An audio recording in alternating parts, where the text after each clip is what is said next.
तेजस्वी प्रकाश के लिए तो मतलब क्या बताऊं मैं, उसने तो मतलब हर शो में मेरा नाम ली है। मुझे रहमान दादा ही चाहिए, थैंक्स टू हर। 10 मिनट में full makeup, can you believe, with liner with shadow के साथ। आप इसको क्रॉस चेक कर लेना तेजू के साथ। खाने में तो बहुत बिंदास है, और सबसे पहली बात उनके शरीर पे वेट पुट ऑन नहीं होता है, लेकिन हाँ फेस पे आ जाता है। हाँ। वो एक थोड़ा सा वीक पॉइंट है, बट वो कटिंग से मैनेज हो जाता है। राइट, बहुत स्वीट है, बहुत साफ दिल की है, मैं तो ये बोलूंगा। हाय एवरीवन, मैं रहमान, मेकअप आर्टिस्ट। पिछले 25 साल से मैं इस इंडस्ट्री का हिस्सा रहा हूँ एज अ मेकअप आर्टिस्ट, और आज जर्नी में मेरे साथ काफ़ी लोग जुड़ चुके हैं, और काफ़ी लोगों ने अपना मुकाम भी हासिल कर चुका है। कुछ लोग तो बड़े बड़े स्टार के साथ काम कर चुके हैं और कर रहे हैं। और मेरी जर्नी में सबसे पहला शो था बालाजी टेलीफिल्म्स का हम पाँच। उसके बाद फिर मैंने अमानत ब्लॉकबस्टर वो भी किया, चैलेंज किया, इतिहास किया बालाजी का क्योंकि सास भी कई बहुत ही किया, कहानी घर घर की कई तो होगा, और ना जाने कितने सारे डेली सोप्स मुझे करने का मौका मिला just because of Balaji telefilms and हमारी मैडम एकता कपूर जी। और अभी करंटली मैं शोज कर रहा हूँ नागिन, ये है चाहते, परिणीति, कुमकुम भाग्य एंड धर्मपत्नी बड़े अच्छे लगते हैं, और बेकाबू। और उसके अलावा 2-3 शो और चल रहे हैं, लेकिन मेरे लिए तो फर्स्ट प्रायोरिटी बालाजी है। सो मैं आने वाला हूँ आपके इंटरव्यू में मेरे पर्सनल लाइफ की कुछ चीज़ें डिस्कस करने विथ अर्शी के साथ।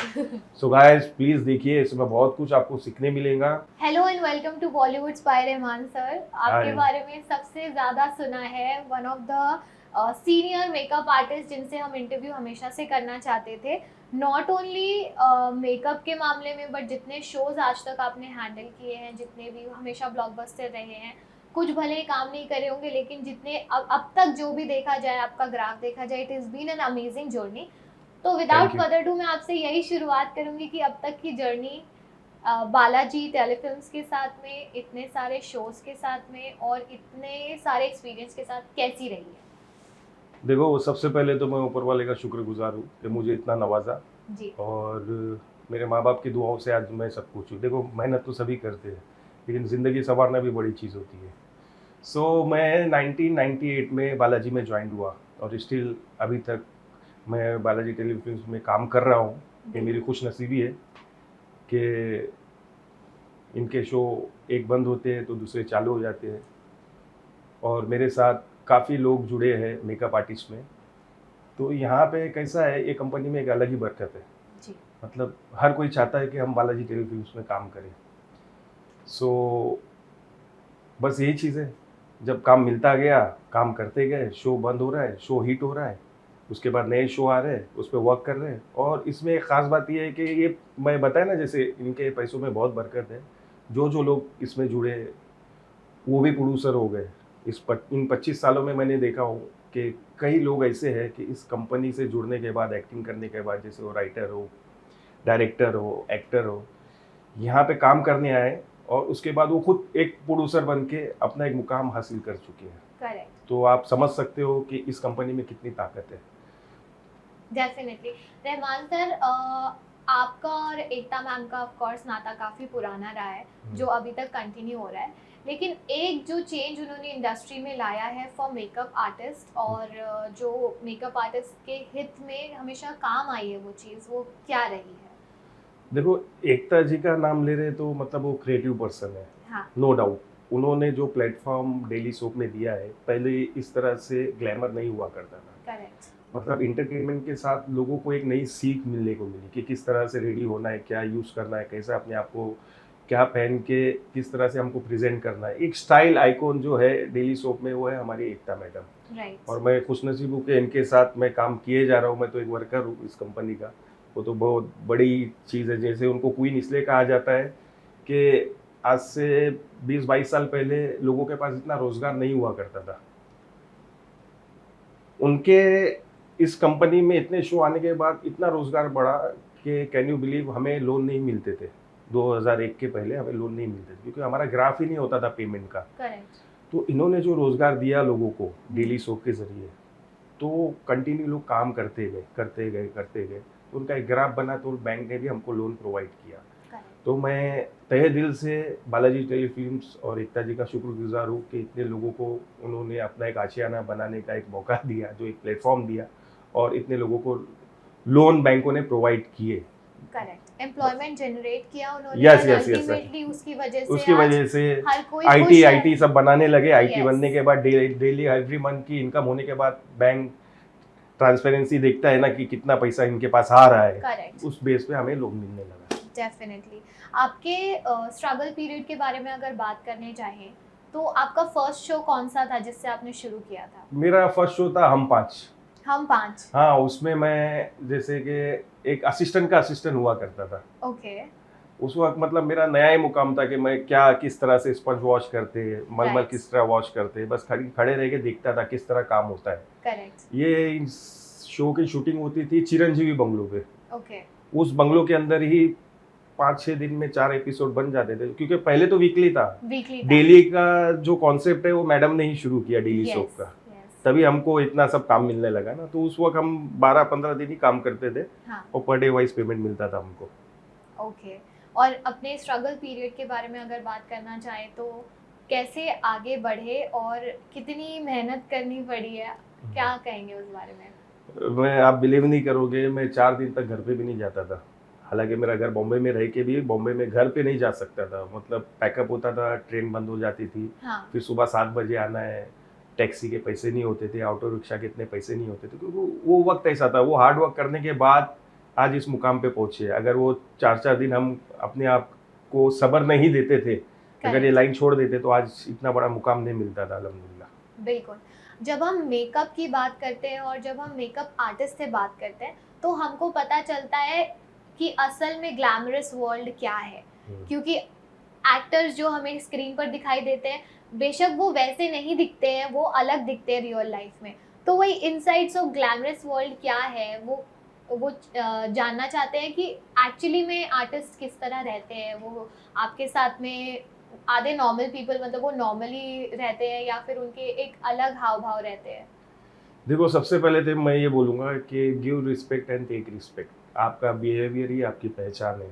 आप अपनी ज़बान अच्छी रखो तो कोई भी आर्टिस्ट हो, एक दिन टेंट्रम दिखाएगा, 2 दिन दिखाएगा। अगर कोई दिखा भी रहा है तो, मैं नहीं बोलता हर एक के लिए, कोई अगर दिखा भी रहा है तो, क्योंकि हर इंसान में अलग अलग खासियत होती है, कोई टेंट्रम वाला ही रहता है। बट आपका बिहेवियर ऐसा रखो कि आर्टिस्ट बोले नहीं यार, he is a nice guy, मैं इसे इतना क्यों टेंट्रम शो करूँ, ये अपना डिसिप्लिन, ये अपने काम के लिए तो कर रहा है। बिल्कुल। ज़बरदस्ती तो कोई चीज़ कर नहीं रहा है। अगर सपोज कोई चीज़ में नोज टेढ़ा दिख रहा है, अगर वो सही करने का नहीं करना है, सपोज कोई बोलता है नहीं करना, अभी मेरा मूड नहीं है, फिर भी एक मेकअप आर्टिस्ट का काम है कि आर्टिस्ट अगर कोई चीज़ में उलझा हुआ है या सपोज आपको ना बोल दिया, तो मेरा एक रिक्वेस्ट है मेकअप आर्टिस्ट से कि आपको वो किसी भी तरह से टैकल करके वो चीज़ को पूरी करना आपका फ़र्ज़ बनता है।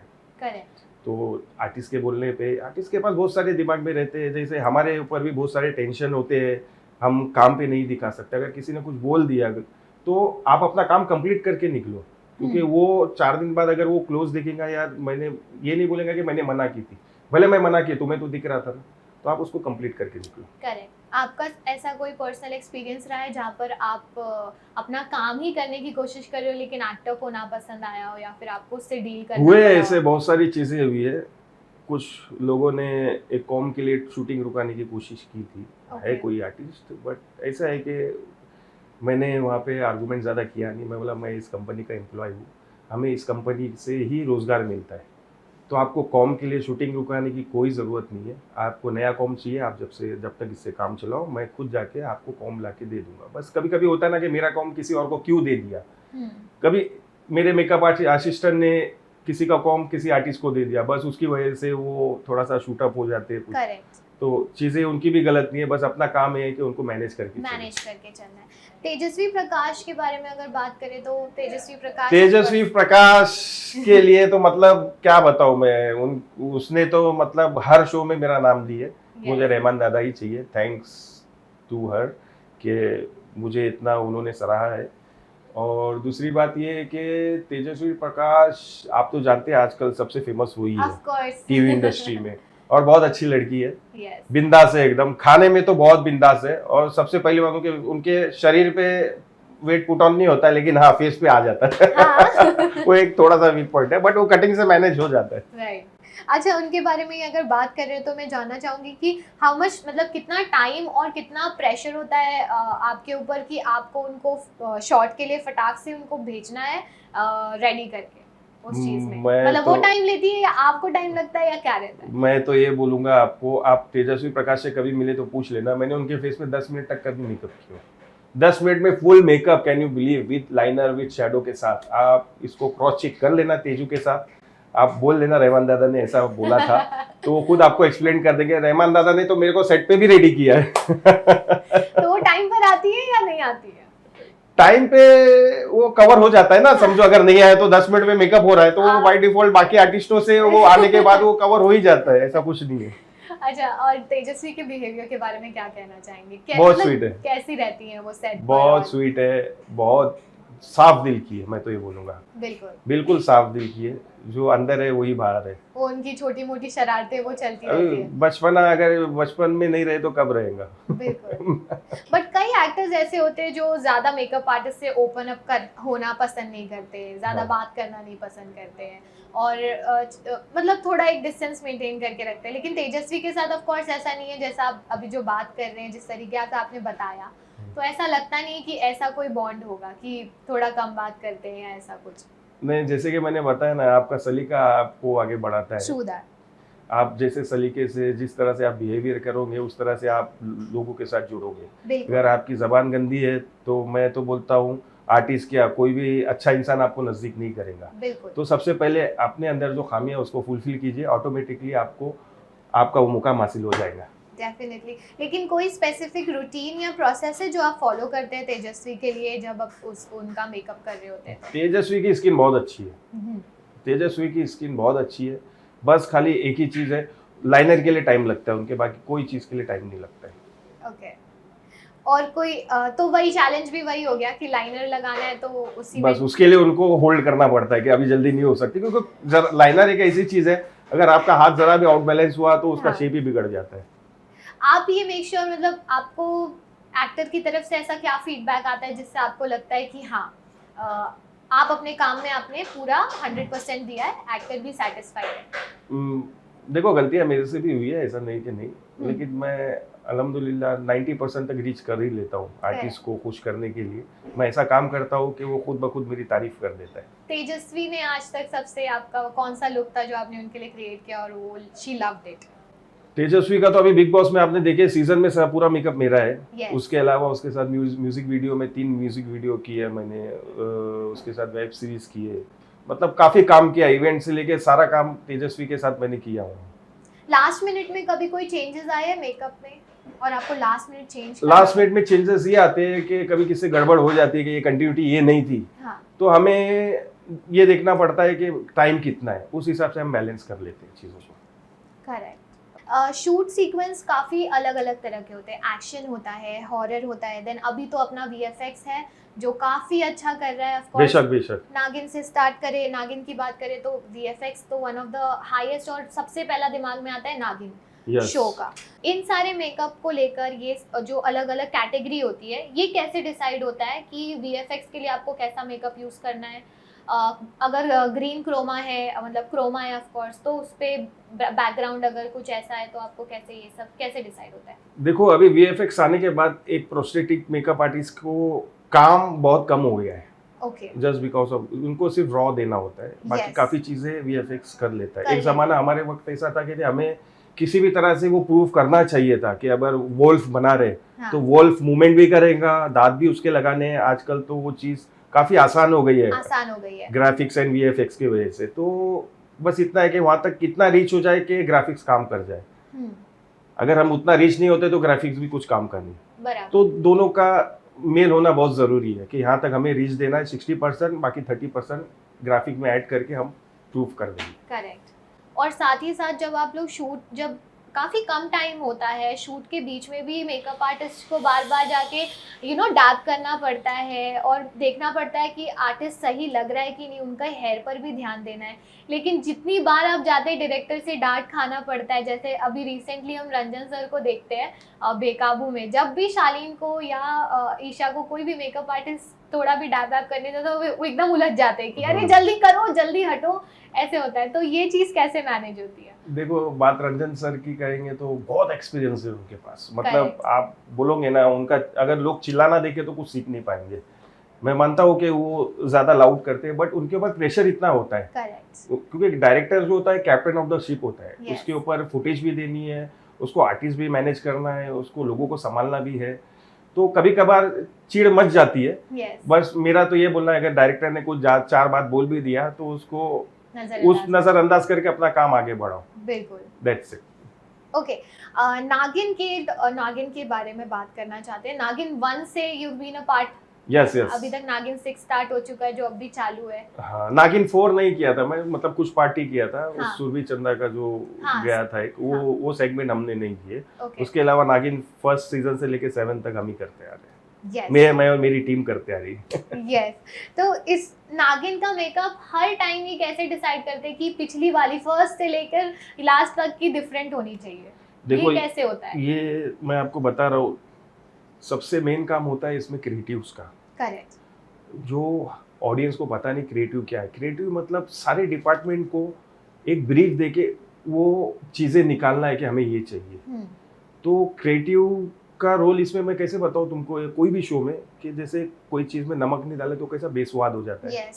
तो क्रिएटिव, एक एग्जांपल हमारे खाने में एक नमक है right. कि वो सारी चीज़ें दिखती है। right. जैसे कि हमारा मतलब लोकेशन कैसा दिख रहा है, right. हमारे आर्टिस्ट के कॉस्ट्यूम कैसे दिख रहे हैं, right. और जो आर्टिस्ट रोल अदा कर रहा है वो कंटेंट में जा रहा है कि नहीं जा रहा है। Correct. कभी कभी आपने देखा होगा कुछ आर्टिस्ट रहते कम उम्र के लेकिन दिखते ज्यादा उम्र के, right. और कुछ आर्टिस्ट को बनाया जाता है कि उस तरह से मेडअप किया जाता है कि ये इतनी मैच्योरिटी में दिखे।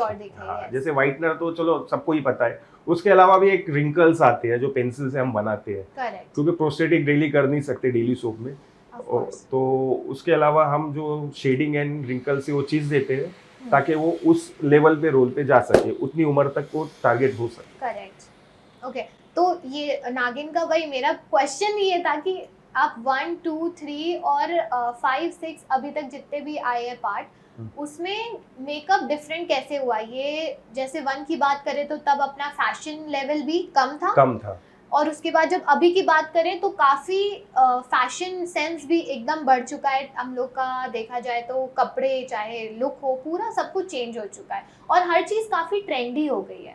देखो, मैं एक फैशन के बारे में मैं आपको बोलूँगा कि फैशन चेंज नहीं होता, फैशन रिपीट होता है। Okay. आप आज का भी फैशन देखो तो आपको 75, 80s में कहीं ना कहीं मैच मिलेगा। Correct. तो ट्रेंडिंग के हिसाब से ये चीज़ बस खाली मूवमेंट होते रहता है, फैशन वही रहता है। बस कोई ना कोई चीज़ आपको 60s से, जैसे बीच में काफ़ी लंबे बाल, साइड लॉक्स बड़े रखते थे। yes. काफ़ी लोग बीच में क्लीन शेव कर रहे थे तो सबने क्लीन शेव किया। तो ये कैसा होता है, जैसे शाहरुख हो गया, सलमान खान हो गए, इनको लोग फॉलो करते, वो हिसाब से फैशन रिपीट होने लगता है सब चीज़ों में। Correct. Rahman sir, it was an amazing conversation और थैंक यू सो मच, आपने मुझे इतना सारा टाइम दिया, अपना बॉलीवुड स्पाई को इतना माय प्लेजर, टाइम माय दिया है। प्लेजर। आप लास्ट मैसेज क्या देना चाहोगे फैंस के लिए और वो एस्पायरिंग मेकअप आर्टिस्ट के लिए जो आगे बढ़ के एक अच्छा मकाम हासिल करना चाहते हैं ऑफ कोर्स, और इसी फील्ड में अपने आप को ग्रो करना चाहते हैं? देखो, न्यू कमर्स के लिए तो मेरा एक ही चीज़ है जो मेरे गुरु ने मुझे सिखाया। देखो, गुरु का रोल बहुत बड़ा होता है। जैसे पंडित दादा, कौन नहीं जानता, बच्चन साहब से लेके दिलीप साहब से लेके ये 3 जनरेशन के हीरो हीरोइन को उन्होंने हैंडल किया है, माधुरी दीक्षित तक के, वो लास्ट है। मतलब वो 3 जनरेशन को उन्होंने हैंडल किया। वो हमारे गुरु NS जुकर, पंडित दादा, उन्होंने मेरे को एक चीज़ सिखाई थी और वही चीज़ मैं आने वाले मेकअप आर्टिस्ट को सिखाना चाहता हूँ। आप टाइम के पंक्चुअल रहे। दूसरी बात, आप पहले काम के पीछे भागे। मैं श्योरली बोलता हूँ एक वक्त ऐसा आएगा पैसा आपके पीछे भागेगा। इस चैनल को आगे बढ़ाइए, इसके साथ जुड़िए। ये लड़की बहुत मेहनत करती है, अर्शी, दिन भर हर सेट पे जाके, अल्लाह करे ये और कामयाब हो, ऊपर वाला इसको सफलता दे, इसके चैनल को सफलता दे। Thank you very much. Thank you so much. अच्छा था। और हाँ, अर्शी के साथ हमारे कैमरामैन तुषार जी का भी बहुत इसमें योगदान है। जो मैं तो इतना खास दिखता नहीं हूँ, मैंने लोगों को ये अच्छा बनाया है, तो आज इन्होंने मुझे थोड़ा एक्स्ट्रा एफर्ट लेके लाइटिंग करके मुझे भी अच्छा दिखाया है। आई होप मैं अच्छा दिखूँ। Thank you.